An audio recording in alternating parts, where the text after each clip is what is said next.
Today we are finishing up a series on fear. And I hope that this series has been challenging. If you've, taken it to heart, I think that you have been challenged. And the whole heart of this series is that you would be able to face the genuine, real fears that you have and confront it. And to think about the fears that you have about love and maybe trying to risk loving somebody and being hurt in the process. What does that look like in terms of trying to put ourselves out there weekly, regularly to be able to love somebody? The idea is as we face our fears, because we all have fears, right? We all have fears. Whether we acknowledge it or not, we all have fears. But to be able to face these fears so that these fears, as we've been talking about, they would stop to persist. The fears that you resist will continue to persist. It's something that we've talked about. And today, we're talking about death. We're talking about death today. It's a topic that for many of you, it's very tender because for many of you, you have a family member that may be struggling with cancer. Maybe someone that you love has just passed away. And to talk about death is hard. But I want to talk about this because I want us as a church to be able to understand what is behind death so that even for others of us, as we think about death in the future, we can have full confidence, not just to live well, but to die well. And that's the idea. We want to be to not just live well, but to die well. Because the news is, you will one day die. Right? You could tell that to your neighbor. You will one day die. If you didn't know that already, now you know you have learned something from church. One day we will die. And when that day happens, it will be scary for a lot of us if we can't have full confidence of what is behind death. And that's what we want to talk about today, to talk about it so that we can approach that day one day. But for others of you, you have loved ones that's struggling and you fear. It's a genuine fear that you may lose that loved one in that next year. For others of us, death is not even in our minds, right? We live life, we're healthy, everyone else is healthy. It's not even something that we think about. But my hope is that through this talk, we can approach the subject of death because the world does not talk about it. The world does not talk about it. I believe the world is actually scared of death, and that's why in all the movies and everything else, death is not a topic to be discussed. But I believe for us as believers, we can talk about it, even though it is hard. And if you are not a believer, if you are just visiting us for the first time, maybe today, for you to have a window and insight into how is it that a Christian thinks about death, and through it, for you to understand there is much hope in this faith. Open up your Bibles to 2 Corinthians chapter 1. If you don't have a Bible, we have Bibles in the back and on the side. It's our gift to you. 2 Corinthians, it's in the New Testament. It's written by Paul to the church in Corinth. And the church in Corinth, mind you, was one of the most unhealthy churches. They had a lot of struggles about who Christ was. They had a lot of struggles about what it means to live a Christian life. They had a lot of struggles. And 2 Corinthians, one of the major topics that it talks about is actually death. And as we talk about this, there's two questions that I want to address today. One, why do we fear death? And then two, how can we have freedom from the fear of death? So we want to ask, why is it for you and I, for many of us here in life, for the world, why is it that we fear death? But then from two, how do we actually become free of this fear? And to think about that, to be able to live life without a fear of death, that you may even die tomorrow and you could face and confront fear of that death and not have that fear. So 2 Corinthians chapter 1, 8 to 11. For we do not want you to be unaware, brothers. That's the heart. We do not want you, brothers, sisters, to be unaware of the affliction that we experienced in Asia. For we were so utterly burdened beyond our strength that we despaired of life itself. You could underline that. We despaired of life itself. Indeed, we felt that we received the sentence of death. But that was to make us rely not on ourselves, but on God who raises the dead. He delivered us from such a deadly peril, and He will deliver us. On Him we have set our hope that He will deliver us again. You also must help us by prayer, that we may give thanks on our behalf for the blessing granted us through the prayers of many. This is God's word. And as we look into this is a pivotal moment in Paul's journey. If you actually track Paul's journey, Paul was the one who started the church basically. And he went around planting churches so that people would know about Christ. And it's in this letter, if you follow his journey, he has a different way to view life after these letters. Because it was in this journey after he confronted death. And as he was on the brink of death at times, his whole life perspective shifted. And for many of us, what the reality is that we live a comfortable life for a lot of us. For a lot of us, we haven't really dealt with sickness. It's not common for someone in their 20s or 30s, if you're older, to have struggled with cancer. For many of us, death is not even in the forefront of our minds. And that was Paul's life. He wasn't thinking about that. He was not worried about it. But as he was persecuted, as he was on the brink of death at times, he talks about in these words, he despaired of life. He was scared. He was worried. But that changed. That changed his perspective. And if you know the writings of Paul, it's after these experiences, he actually starts to talk about death with courage. Where he actually says at times, I am willing to die. I'll be glad to die. For me, to die is actually gain if I can know Christ. And you see this major shift in this man's life. And I think that shift can happen for all of us if we take these words to heart. Listen to these words. He's burdened beyond strength. What that means is that there's a situation in his life he cannot bear. And almost always, that kind of burden to bear is when you're about to lose somebody and you have absolutely no control. Many of you know our story. For the past year, we struggled to see my mother-in-law deteriorate because of her fight against cancer. And we lost her just a few weeks ago. It was one of the hardest years of our lives. My wife would visit the hospital basically every day for the past year. It took a strain, a toll on our marriage. I didn't know what to say at times, being a pastor. And it's this idea that when you have so little control, it's a burden that you cannot bear, and it leads you often to despair.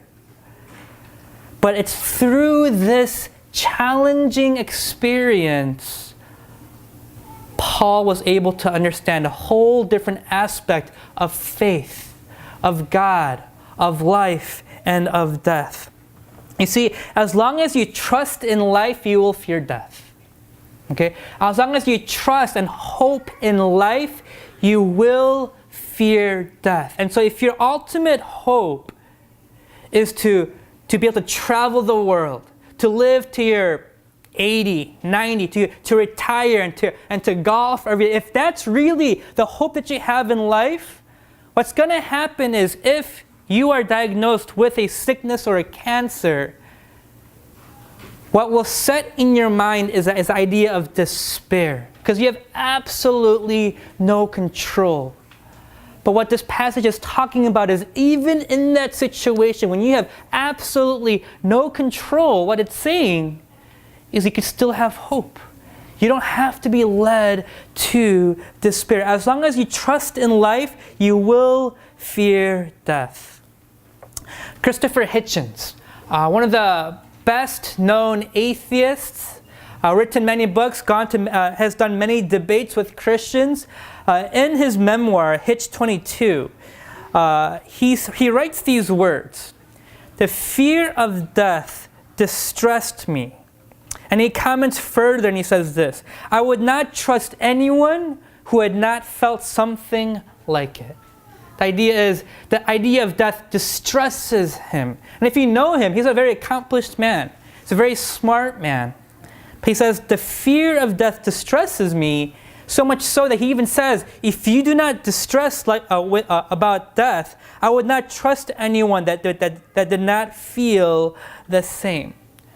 And you have to wonder, did his faith or lack thereof impact how he viewed life and death? Didn't it shape how he thought? And if you think about it, this is the main reason almost all of us, we fear death. Apart from the pain and the struggle that would come with that, the idea is, if you were to die, could you look death in the face and say, let it be, because I know what is beyond it. I know who is in control of it. That is why we all fear death, I think, if we're honest with ourselves. And maybe if this is the first time you've actually thought about death.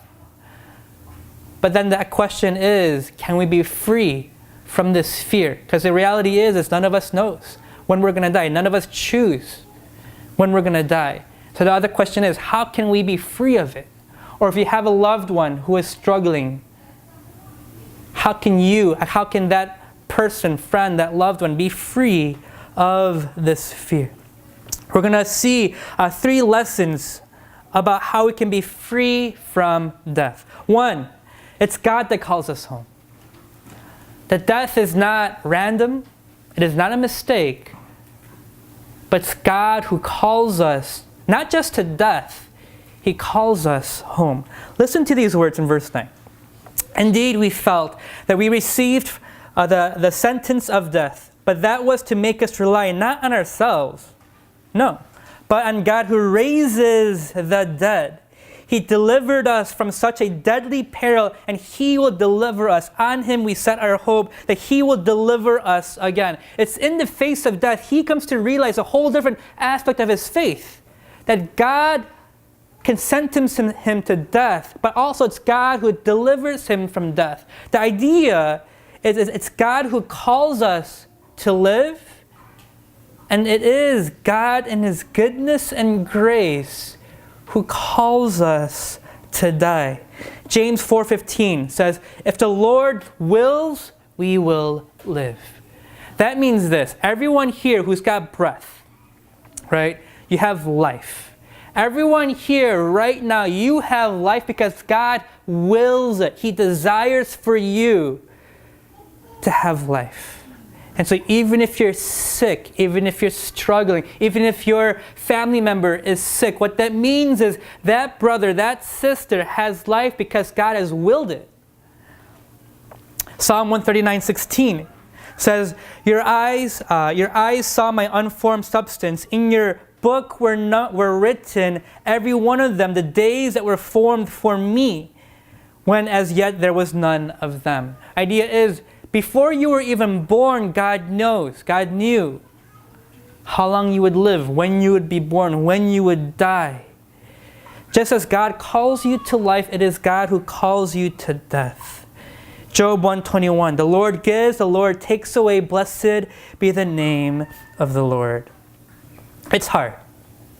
I get it. It's hard. Seeing this happen to my mother-in-law for the past year, it's hard. But the other alternative is this. If there is not a God who is sovereign and in control and is working all things out for the good of His children, for His glory, the other alternative is that death means nothing, life means nothing, everything is by accident. And so which would you rather have? A God in His goodness who calls you to life, who wills you to life, who gives you breath this day, which means that you have a purpose for living this day, or one where everything that happens is by accident And so the life that you have right now is by accident. There is no purpose because it's by accident. And so the death that you would die, therefore, has no meaning because it's by accident. Do you see? That's the only two that you can choose. And all philosophers and atheists would agree. Those are the two options that you have. And to think about the reason that someone would die, even though we could not fathom what that reason would be, there should be a sense of comfort to know that that death, that life, God has called. That God has called that person to be born, to have life. And then God, in His goodness, has called that brother, called that sister home. You see, life is a calling. The reason you have life is because God has called you to have life. And the idea of calling is that God has called you. He has given you life. But to think about not just life as a calling, but think about death as a calling. That God has called people to death. God calls us home. And for us to understand, and that's what Paul understood. That's when everything changed for him. Because before he was trusting in life, trusting that there will be a tomorrow, trusting that he would have strength for the next day. But when he was burdened to the point of despair for his life, which means that he's got no hope, it was in that moment he found freedom to know that if God's going to call him home, it's going to be okay. God calls us home. But two, God calls us soon. He calls us home, but He calls us home soon. And what I mean by that is it's been something that I've been meditating on this week that has actually challenged a lot of my thoughts on life, actually. Psalm 39 verse 4 says this, "O Lord, make me know my end, and what is the measure of my days. Let me know how fleeting I am." Now, what good does that do? What good does that do? To tell your neighbor, right? You are fleeting. Tell your neighbor you are fleeting. That's not good news. That's not good news. But this psalmist sure makes it sound like it's good news, right? "Oh Lord, make me know my end." Make me know my end. What's the meaning of my days? Let me know how fleeting I am. How is that comforting? Psalm 90 verse 12. "So teach us to number our days, that we may get a heart of wisdom." What it's saying is to know that your days are numbered, to know that you are not, immortal, is a blessing. And if you can live in light of that, what that means is if you can live in light of death, that means you can live life more purposefully. You can actually live it with wisdom. Psalm 103, 15 and 16. "As for man, his days are like grass. He flourishes like a flower of the field, for the wind passes over it and it is gone, and its place knows it no more." The idea is when you're growing up, maybe you played at a park and you saw the dandelion, right? And you would play that game, right? Something about its head popping off. The game that you would play in the US. But you would play, but within a matter of weeks, you see a field filled with flowers, but after weeks, it grays, those dandelions. The idea is our life, it fades, it's quick. What the Bible would want us to know is that life goes by fast. That death always, for every person, no matter how old you live, death always comes too soon. Always. And if you lose somebody, it'll always feel, no matter how full of a life that person has lived, you will always feel like it was too soon. Because it is. Because death was never a part of the plan. Death was a part of the consequence of the fall. And so even now, we're not made, you and I, we are not made to ever be okay with this. And what I'm saying is not for you to be okay with it, But what I'm saying is, even in the midst of it not being okay, that you can have peace with it. And that's the idea of these words, that even though your life is but a breath, that you can have peace with it, because it's God that calls you, and it's God that calls you home soon. And though it feels like often it's too soon, if you can know that it's God who's got your life in control, it will be okay. I want you to listen to these words. It's written by an author who has written a commentary on the book of Ecclesiastes. And if you know the book of Ecclesiastes, it talks about how life is a moment. He talks about how there's a moment to laugh, but a moment to cry. There's a moment for life, and then there's a moment for death. And it's in this, he talks about how the brevity of life will actually comfort us in actually the most hardest of times, and it actually will help us to actually live a better life. It's a little bit long, but let me read it for us. It says, these pictures of the flowers fading, these pictures hit home. When we consider the brevity of our lives set against the millennia of the earth, we know what the preacher says is true, the preacher being the one who's written Ecclesiastes. Except, of course, in everyday life we pretend it isn't. We imagine we live forever, or at the very least that someone else will get cancer but not us. We think our lives are built on the granite but not on the sand. We pretend we're in control. We imagine that we can make a difference in this world and accomplish things that are lasting. After all, that's why we go to work each day. But it's also why we have a midlife crisis, because we look back and we realize our life has not amounted to much. You see, the only a proper perspective on death provides you with a true perspective on life. Living in light of death will help you to live wisely and freely and more generously. It should free you to have a big heart, open hands, and enable you to relish all the small things of life in deeply profound ways. Let me read that last part again.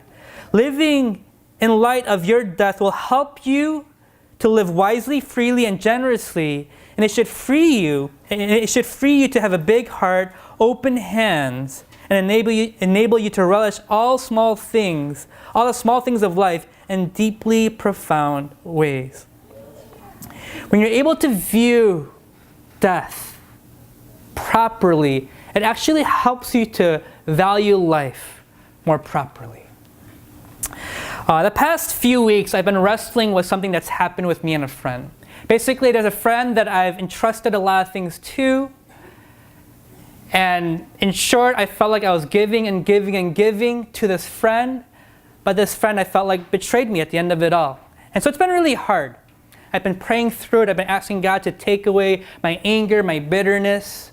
But I felt like nothing was doing it. And especially because we're friends on Facebook and Instagram. Every time I see his feed, it's hard. And so as I pray, I feel like God wasn't doing anything. But as I studied this passage about how our lives are but a breath, and how there's a millennia of everything that's happened before me, and how everything that will happen after me, and how I'm really just one blip in history, has helped me actually let go of my pain. And I thought that was so fascinating. As I thought about the millennia that has come before and that will come after me, to see that God will call me soon, the question I start to ask is this something that I want to put my mind or energy into? And it was a simple no, I don't. And what was so interesting is I was able to just simply let it go. Even through the wrong, just to let it go. And even through the wrong, decide I'm going to love him even still. Because life is short, and I don't want to live my life carrying bitterness. You see, the idea of a proper view of death will actually help you to live life more properly. The only way to trust him with our death is actually to live a life well. But only way we can actually live our life well is if we have a proper perspective on death. Which leads us to the last point, that God calls us to Him. He calls us home. He'll call us soon. But He calls us to Him. And I want you to see that. He doesn't just call us home with a home prepared. He calls us to Him. And that moment that you see your Lord in glory, everything else will make sense. Philippians 1, 18 to 30. It says these words. Actually, I start from verse 21. For to me, and so this is the perspective that I'm talking about in terms of Paul was scared of death, that he despaired of life, but through it he was able to let go of death and even approach death more confidently. And he says in verse 21, For to me to live is Christ, to die is gain. If I am to live in the flesh, that means fruitful labor for me.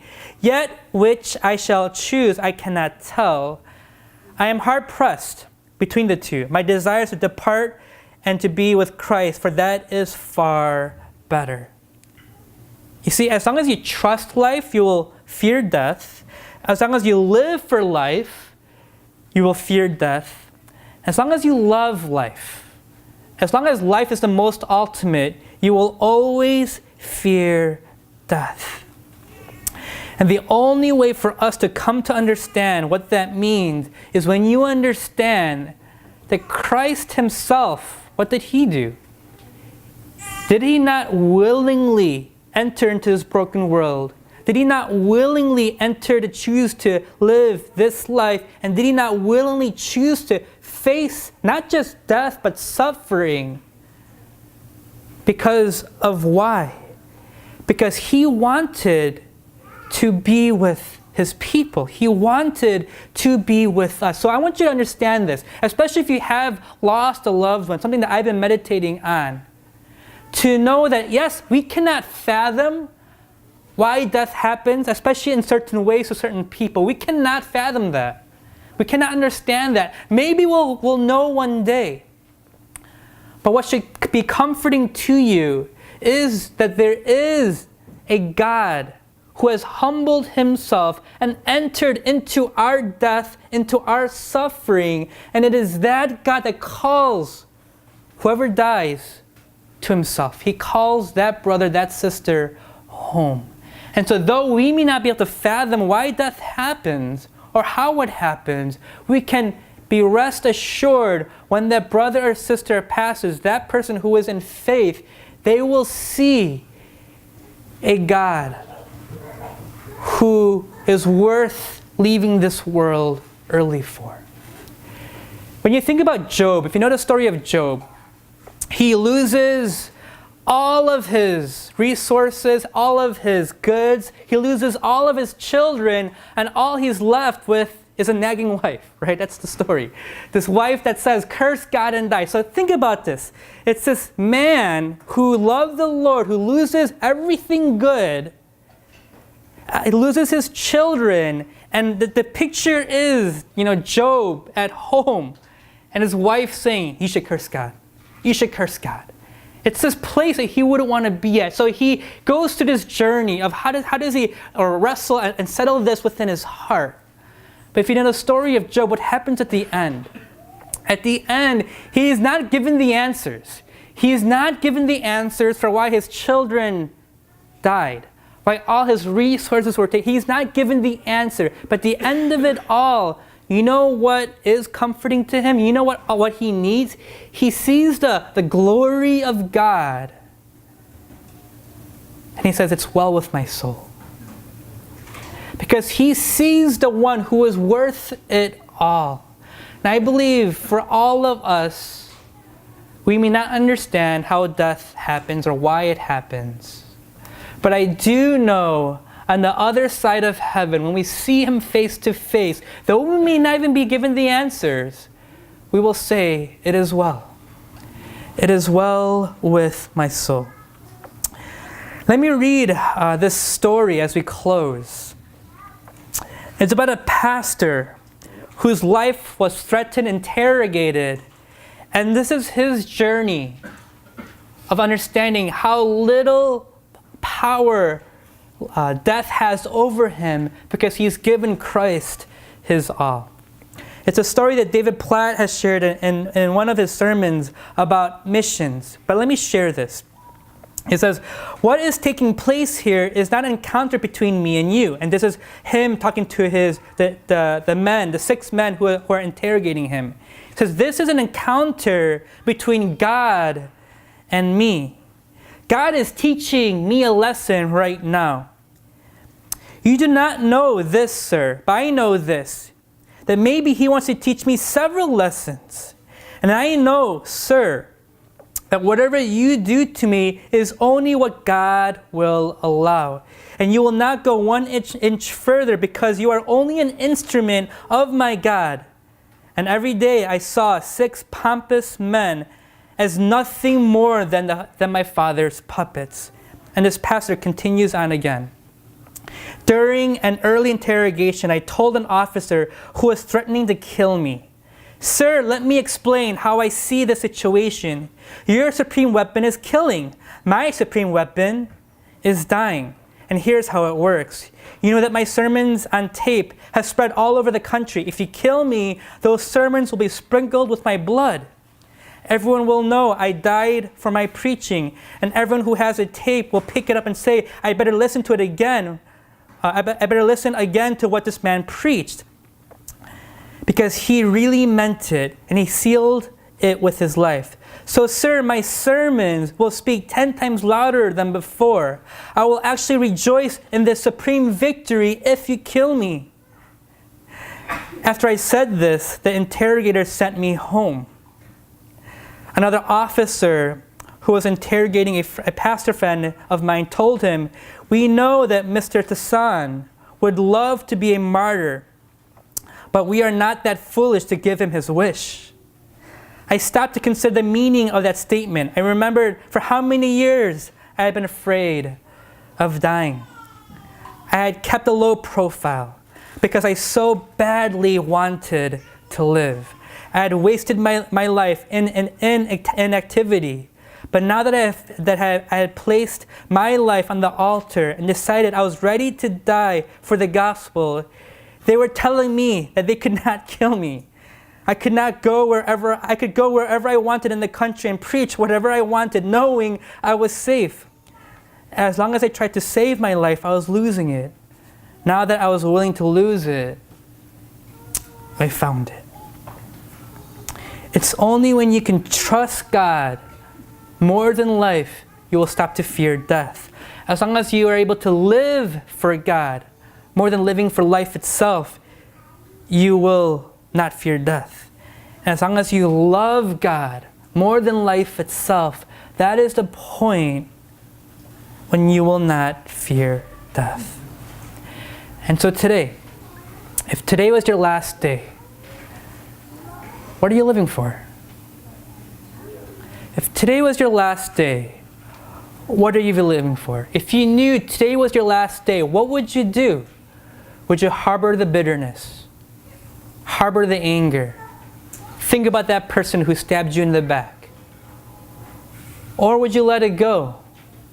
Would you love? Would you love and forgive? Because you know that's what matters, to love somebody. You see, that's what it does. If you know death is soon, work is not that important. It's important, but it's not that important. Family is important. People are important. And the way in which you can live your life without a fear of death, if you can love the Lord your God with all your heart, soul, mind, strength, and trust Him with your life, it's in that place you can face death. And even if you are diagnosed with a sickness tomorrow, you know it is God who may be calling you home. But let it be that God who calls you home, as opposed to that death being purely an accident. For God, He entered into our life. He knows what suffering is. And He is the one that died our death on the cross so that we would not have to suffer in that way. And it's in His hands we can put our life. Let's pray.